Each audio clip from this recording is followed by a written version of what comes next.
Global producers, distributors, and rights holders, why are you waiting for license fee payments from your productions, both new and back catalogue?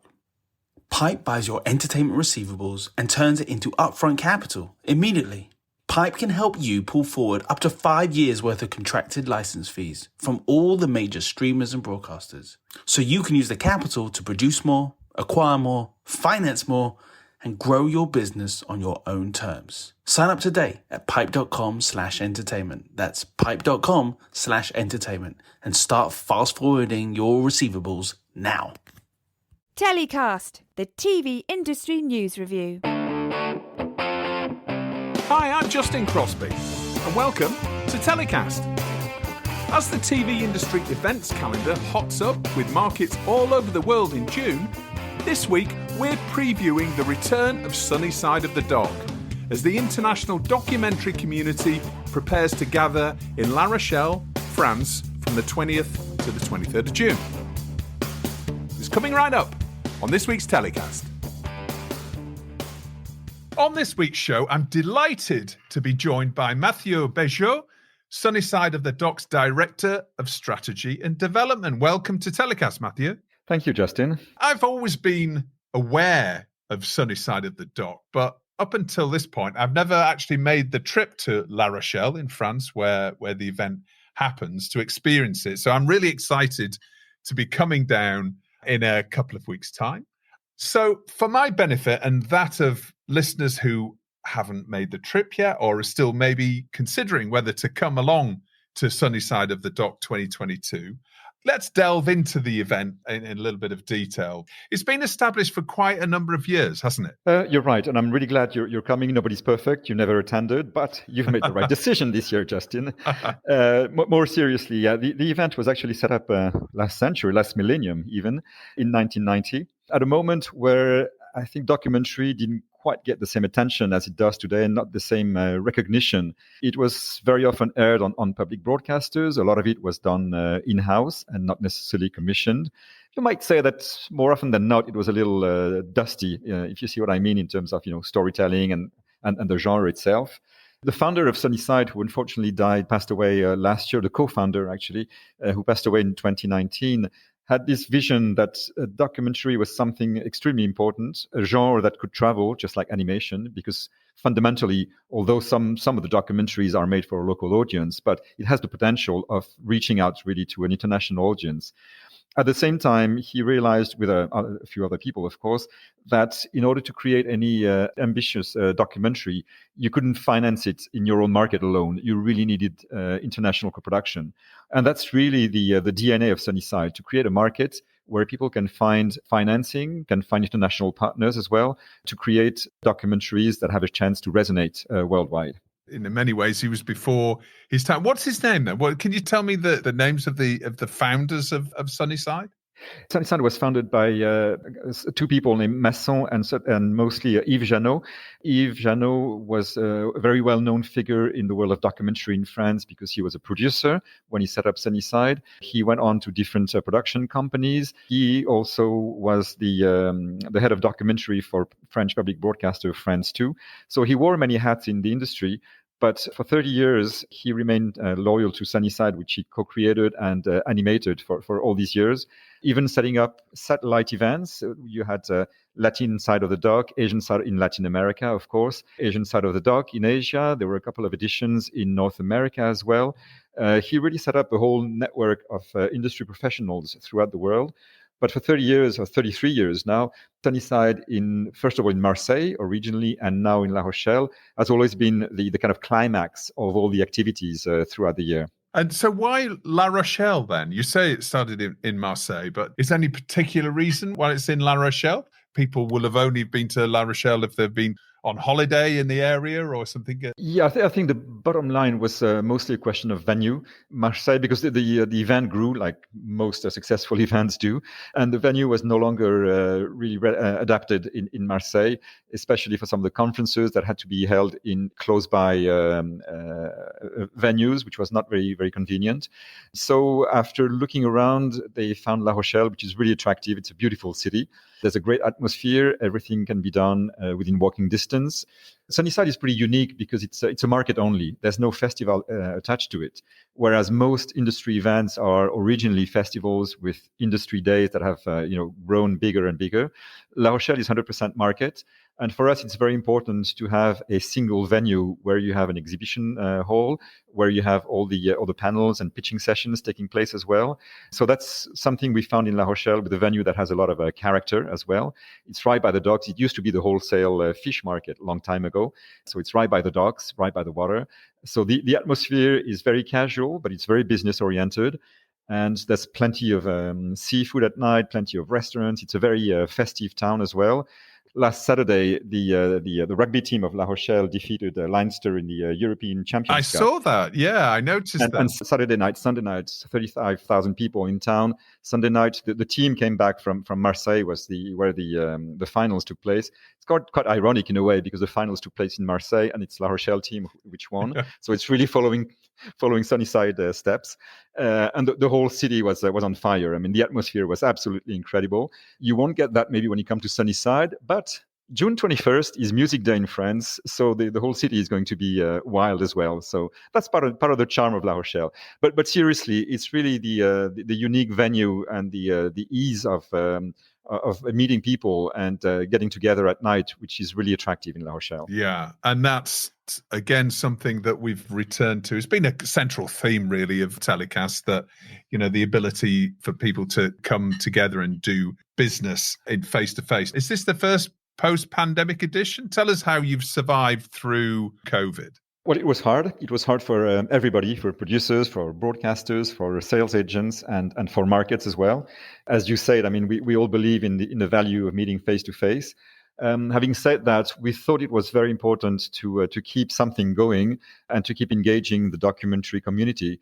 So for the last 2 years, we've been online. We had 2 editions online in June. And we added a few other events during the year, especially the Global Pitch, which is held in February, which is a 100% pitching session, nothing else. So for 2 days in a row. And we thought it was really, really important to keep, as I said, engaging the documentary community. We realized a lot of people were suffering from not meeting their peers because there were no markets. And although we know that the kind of interaction, the energy, the serendipity of in-person events cannot be matched online, it still helped us maintain some kind of a bond, a link in the industry, and more importantly, to help projects getting done. So we were happy we did it. We had pretty good response from the industry, but when I see the level of passion, energy, and enthusiasm for an in-person event, we know that everybody's dying to get together again. So we're really looking forward to the event in a couple of weeks. Well, me too. So tell us a little bit about what we can expect then when we arrive in La Rochelle. So there's presumably panels, there's pitching sessions and various other events. Talk us through what the main body of the Sunnyside of the Dock event. Well, we see it as having 3 main pillars. First of all, as I said, it's a market. So like any market, you have booths, you have meeting areas. And I think it will be even more important this year, as we just said, after 2 years of pandemic, people need to get together. They need to talk about projects. They need to get an update from their industry partners, contacts, clients, prospects, etc.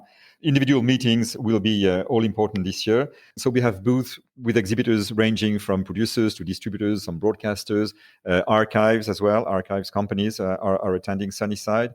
There are a lot of meeting areas. We've developed new offers as well for sales agents, for instance, with dedicated tables, which really helps them having a place to meet for sure, but not having to have to be on a stand all day long.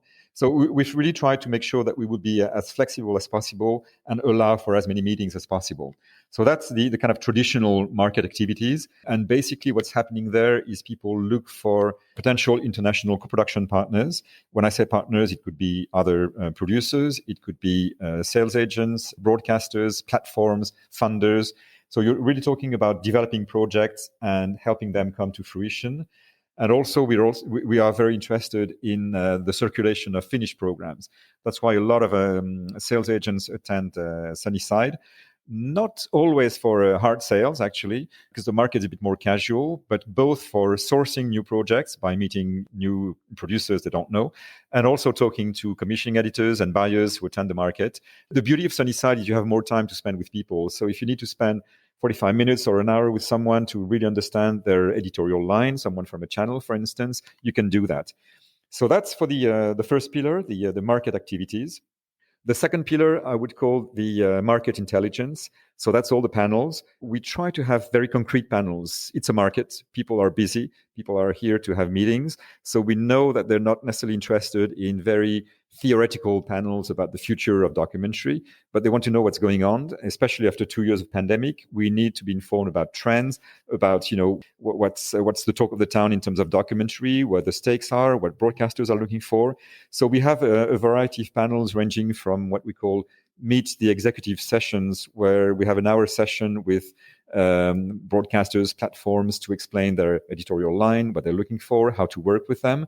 And this year we will have a couple of traditional broadcasters, because there's been changes in staff and not everybody has met. So we'll have RAI, for instance, with the new head of RAI documentary being introduced to the market. We will have our friends from RTBF from Belgium, very close by. But once again, there's been a few changes in what they're looking for. So we'll be happy to introduce that.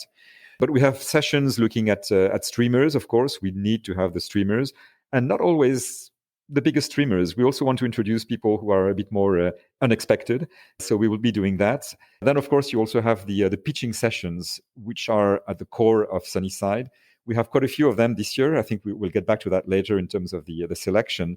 But the pitching sessions are very important in several aspects. First of all, it allows producers to pitch their projects in front of decision makers and hopefully to get interesting meetings afterwards and find partners. But it's also interesting for anybody to see what the reactions of broadcasters, of decision makers are. Because after each pitch, we have an 8-minute Q&A session. And we try really to make sure that through the questions asked by the decision makers, we can understand what makes them tick, what they're looking for. And this is very interesting for anybody attending the session, not just for the selected projects. If I'm a producer now and say, how can I pitch my projects actually down at Sunnyside? That's a process that's already finished. Is that right? Or is that closed? That's correct. The process is finished. The selection is actually available online, so you can check it. Having said that, if you're a producer who has not been selected, first of all, as I said, the pitching sessions are really interesting to get a kind of feel for what the industry is doing at the moment and for what decision makers are looking for. You can learn a lot from actually seeing how a project's been pitched, and more so, I suppose, from the reaction that you're getting from the platform or the streamer or the commissioners who've been pitched, right? Exactly. Yes, that's always very, very interesting. It's also a way of knowing, what kind of projects are being selected in a market like ours. So because we have a selection made by juries of professionals in the business, and they really select projects that do have a chance to make it on the market. Obviously, we like to select projects that may be a bit more maybe difficult, that need more exposure, not just the big blockbusters whom we know are going to get made. We keep a kind of balance, but we always bear in mind whether there's a marketability for these projects. And obviously, if you're a producer coming to Sunnyside, there's so many opportunities at parties, on stands, to meet people and to have anything from your elevator pitch of 30 seconds to a more protracted meeting, of course, where you can pitch your ideas and pitch your project. So there's plenty of pitching opportunities besides the official pitching sessions. So imagine I often do this, don't worry, I'm not going to pitch you an idea, Matthew, but if... Please do, that's the rule of the game. If I've got a documentary project that I've taken to Channel 4, let's say, and Channel 4 have said, this is really interesting, but, we're only going to pitch up half the money here. What would be the opportunity for me at Sunnyside then? So I've got my 50% funded documentary project that I'm really excited about. What's the practical ways that I can help get that show over the line if I come to Sunnyside? Well, if you have 50% of your financing already, you're king of the world, and the rest will be a piece of cake. No, there's several ways to go about it. You can approach international broadcasters attending Sunnyside directly. And we have a raft of broadcasters ranging from public broadcasters, European public broadcasters, PBS, NHK. And bear in mind that we will also host the annual meeting of the EBU commissioning editors the day before Sunnyside. So a lot of them will be staying on for Sunnyside. So lots of public broadcasters, private channels, of course. And you're talking about, pay TV like Canal Plus or HBO Europe through to specialty channels, both from France and internationally. You will be able to meet some streaming platforms as well. So you have the kind of final clients who are there. Now, having said that, in a lot of cases, especially in Europe, as you know, broadcasters tend to work with local producers. It's absolutely necessary because they have quotas, they have investment obligations. The public funds in any country are available to local producers only. So I think it's also a very wise idea to talk to producers, independent producers attending Sunnyside, and see how they could help you set up an international co-production. And finally, you also have sales agents. So if you don't have one already, you can talk to a sales agent who will help you either bring money to the table in the form of an MG, or who will be able to help you put your deal together in terms of pre-sales or co-production, because they're in touch with broadcasters and streamers all the time. So you have really a whole range of people who might be of interest to you. In terms of getting in touch with people before the actual event itself, is there an online portal where you can communicate with people, or is it more a case of you can see who's going to be there, but you just need to network when you're down in La Rochelle? No. It's a market. You need to prepare it in advance. It's always much, much, much better. There's several ways of doing it. We're just launching our platform because we also have today, Thursday, June 2nd, is actually the second day of our before event kicking off Sunnyside, held on the platform that will host all the information on Sunnyside. So the list of participants is available. And we also have an Excel list of participants, which really helps you prepare your market. Because like any market, you have to target whom you want to see. And we always say it's not necessarily the quantity of meetings that you're going to have, but it's really focusing on the right people and making sure you meet the people who are going to help you. The rest will happen with the serendipity at any market. People will introduce you to other people you haven't thought about, and you will expand your network. But preparing in advance is key. So it's both the platform of Sunnyside, and on that platform, you will also find an Excel list of all participants. Right. Okay. And that's sunnysideofthedock.com. Is that right? Yeah, you can go through that. It's actually, we're using a swap card application, but if you go to sunnysideofthedock.com, then you will be guided to the platform hosting the event. So tell us about the official selection, because that's almost like the backbone, if you like, isn't it, of Sunnyside? Tell us a little bit about that.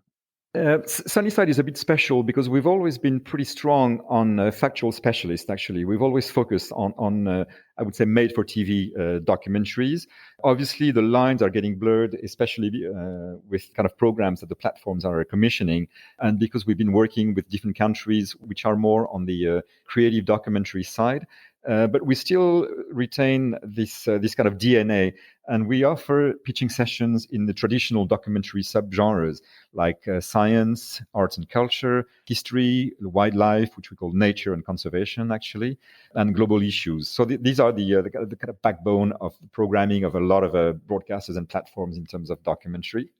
We also have a couple of other sessions, one dedicated immersive experiences, AR, VR, XR, etc., and a new one dedicated to digital narrative, digital native stories. The idea is really to pitch non-linear documentaries, but documentaries made for social platforms like YouTube, TikTok, Twitch, etc., etc. And we'll also have some podcasts being pitched for the first time at Sunnyside. And because of our theme this year, which is New Voices, we have a dedicated session to New Voices. So it's not by genre, but it's really dedicated to what we call New Voices. And we have a fairly broad understanding of the word. New Voices for us is, of course, emerging talents, first and second time filmmakers, young producers, young in the business anyway. But we're particularly looking at underrepresented communities and underrepresented countries. If you look at the selection of the New Voices pitching session, you'll find a project from Jordan, a project from the United Arab Emirates, for instance, one from Slovenia as well. So there's a whole range of countries that are not as present as others in the international market. How about your personal highlights then, Mathieu? So you've been involved in Sunnyside for a little while. How long have you been in your role at Sunnyside? Well, actually, not so long, because I started in January 2020. So a couple of weeks before the world came to a standstill. Right. So this will be, in this role anyway, my first Sunnyside of the Dock. Having said that, I've been attending since 2001, and I think I only missed one in 2019, unfortunately, because it was a 30th anniversary and it was a big event. Yeah. So I'm not unfamiliar with Sunnyside, let's say. So some of my highlights, first of all, we really love the project that we pitched. We had a fantastic submissions. We gave our juries a really tough time because there were so many good projects that would have deserved to be selected. But I think at the end of the day, we have a fantastic selection. Interestingly enough, with perfect parity. We always look at it, but it's not necessarily our sole criteria to select programs. But exactly half the selected projects are directed by women and half by male directors. Across all the submissions, I think we had about 40% of first and second films. So that was great as well, because it means that there's really new voices coming to the industry. We really reached out for them, but we're glad that they actually submitted projects. The variety of projects that we have, the variety of narrative styles, the variety of angles is really interesting. So that's probably one of my highlights is the pitching sessions. We also have a few panels linked to our New Voices theme. We will kickstart Sunnyside with a conversation with PBS, because PBS in the US has been doing a lot in terms of diversity and inclusion. And I think that their experience is really, really interesting for the rest of the world, not just for American-based professionals. We will have as well a panel on training initiatives for diversity, because we realize it's great to bring new voices to the market, but we have to make sure that they find their place in the community.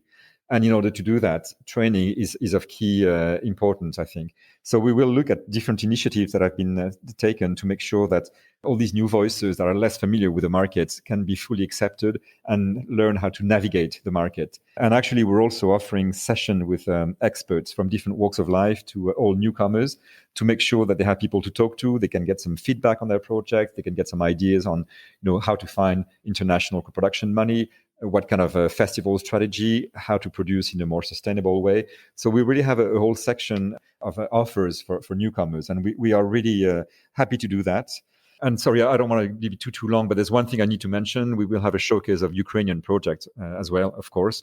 Already from the selection, we could see that the context was very, very present. We have several films on Russia from different angles, and not necessarily, because we are not really open to official Russian presence, but we have films dealing with Russia and probably carrying a slightly different voice from the official voice that you have from the government, of course. And we will be very, very happy to welcome a delegation of Ukrainian projects in conjunction with several partners we're working with, projects that really need to reach out to the international community because they're, as you can imagine, done in very difficult circumstances.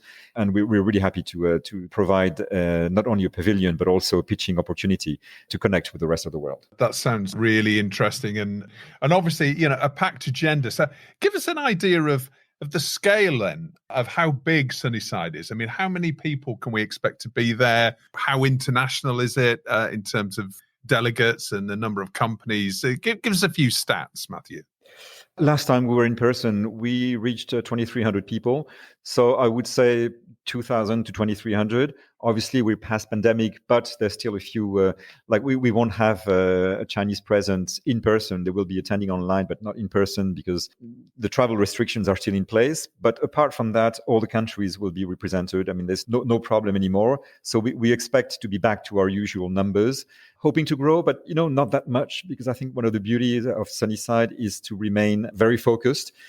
So we don't want to turn into a huge market where you don't see people anymore. That number, between 2,000 and 2,500 for us is a pretty good number because people remain accessible. And that's really key to the success of Sunnyside. About 80% of our participants hail from Europe and all parts of Europe. We've been really developing partnerships with Central and Eastern Europe in the last few years. And for instance, we'll be hosting the first workshop of the Ex Oriente training session for the 2022 session. Ex Oriente has 3 workshops of 1 week, so La Rochelle will be the first one. You're talking about a dozen projects from Central and Eastern Europe, represented by both the producer and the director. So they will meet for a couple of days before Sunnyside for their training activities, and they will be still present during the event. Of course, projects from Ukraine. So Central and Eastern Europe is very big for us. Obviously, we also have the key European territories, very strong presence from France, naturally, but from the UK as well, from Germany. We have 2 countries which we really focus on this year, which are Spain and Italy, with very strong delegations of producers and some of their broadcasters as well. They have really been more and more present in the last few years. And it's great because the scene is changing very rapidly in both countries. And they're really opening up to more international co-production. So I think there's going to be lots of opportunities in that respect. Very strong presence, as usual, I'm tempted to say, from Canada, both French-speaking part and English-speaking part. Some present from the US as well. NHK will be there, first time in 3 years that they're attending an international market. So we're really happy to welcome them. Thanks to our theme on new voices, we've really worked hard to attract people from less represented countries, as I mentioned before. So we'll have a delegation from South Africa attending Sunnyside, a few producers from the Middle East as well. So really, truly a real international presence. There's another event running in parallel that's been going on for a few years, which is Pixie Festival. So tell us about that and how that fits into the overall Sunnyside setup. Yes, thank you for mentioning it. Pixie Festival will hold its 6th edition. And during the pandemic, we slightly changed the format and focus of Pixie. Basically, for us, Pixie is really the kind of innovation lab of Sunnyside of the Dock, preparing what's next for the documentary industry. And there's really 2 sides to Pixie Festival. One is to present some immersive experiences to the public. We used to do it in the same venue as Sunnyside, and we actually changed last year during the pandemic, which was a bit of a risk, a bit of a gamble, but it worked. And we'll be presenting immersive experiences in iconic venues in La Rochelle to go and meet the public, the audience, where they are, rather than expecting them to come to us. Of course, anybody with an accreditation to Sunnyside will be able to enjoy these experiences as well. And they will start actually the weekend before Sunnyside. So the Pixie Festival will last a little longer. It'll last 6 days altogether. And the selection is actually announced this morning, on Thursday morning in La Rochelle. We have a press conference. So please stay tuned and check our website. You will be able to see who's selected and what kind of immersive experiences you'll be able to see. And on the market side, we're bringing everybody under one roof. There used to be 2 separate exhibition venues in the same building, but slightly separate. This year, everybody will be together. And I was mentioning a few minutes ago the Canadian stand, for instance. EXCEN Quebec, which is an association representing all the immersive producers in Quebec, will be exhibiting under the same roof. So we really want to bring everybody together, and same thing for the panels. The idea is really to focus on new forms of storytelling and new forms of financing. We'll have a panel on NFT and metaverse, really what's in store for the documentary industry, how to innovate, how to create differently from traditional linear documentaries. I look forward to getting involved in the immersive element as well of Sunnyside. That sounds fun. And now it's time in the show, the first for a little while, to hear Mathieu's story of the week, the TV industry news story that's caught his eye over the past 7 days or so. Mathieu, what's your story of the week? Well, it had to be the announcement by Tim Davie of the digital first plan for the BBC. I picked the article in Variety. Obviously, it got a lot of coverage. What I found interesting in the article in Variety is you have the whole letter that Tim Davie wrote to the staff to explain the new plans for the BBC. And I thought it had to be the story of the week, not necessarily from a purely UK-centric angle, but I think to me it raises a lot of interesting questions, and mostly from 2 points of view. The first one is the financing of public broadcasters. I think because the bottom line is the BBC did that because the license fee is being frozen, so they need to cut costs, and you shouldn't forget that. And, you know, I come from a country, I'm based in France, where the government just announced they would scrap the license fee, and the measure to replace it hasn't been announced yet. There's promises that the public service will still be financed, of course, but nobody knows exactly how it will be done. And as you know, in so many countries, public service broadcasters are being called into question by governments who don't always agree with the stance of public service broadcasters, who are very keen on cutting their resources. When you think about, the role of the BBC celebrating its 100th anniversary, being a kind of figure and reference for the whole world, that's really telling a lot that they have to cut and cancel a couple of channels like BBC4, for instance. And also, I think linked to that is the real challenge of going digital and digital first. And that's what's interesting in the Variety article. Tim Davie was quoting a few figures, saying, for instance, that 85% of the time spent with the BBC right now is spent on linear. So that's a huge challenge. How do you make sure that these people will still be able to find the right programs in a digital environment? How do you make sure that nobody is left on the side? Because there's still a lot of people who cannot access digital world easily. And I'm not just talking about the UK, but in many countries, including European Western countries. Even in France, there was a huge debate on whether we should turn France 4, one of the public broadcasters, into a non-linear channel only online. And for the moment, especially with the pandemic, people have realized the role of public service broadcasters and thought maybe now is not the right time to get rid of a channel.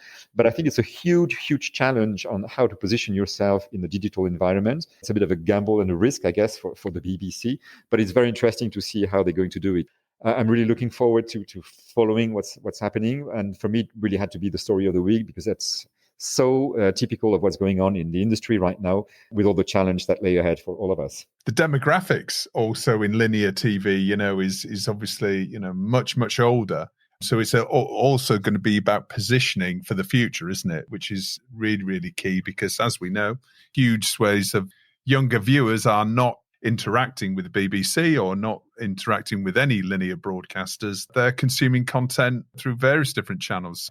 It'd be interesting to see how things develop, not just for the BBC, as you say, but for all linear and public service broadcasters around the world. Yeah, and obviously, when you're talking about documentary, to get back to our point of view, our viewpoint, the question is, what kind of documentary do you create? I mean, once you're no longer a broadcaster, and the same thing applies to private broadcasters who have their own platform, there's a lot of interesting discussions going on as to what does it mean to have a format for a particular slot or a strand when you're also non-linear, because then you don't need the same storytelling, the same way of writing. You don't need the same length for a program. So it calls into question really the whole production industry as well. After a few weeks playing out our recent event panel sessions, this week also sees the return of Hero of the Week and Get in the Bin. Mathieu, who's your Hero of the Week? That's a really tough question, but I really wanted to pay a tribute to Nilotpal Majumdar,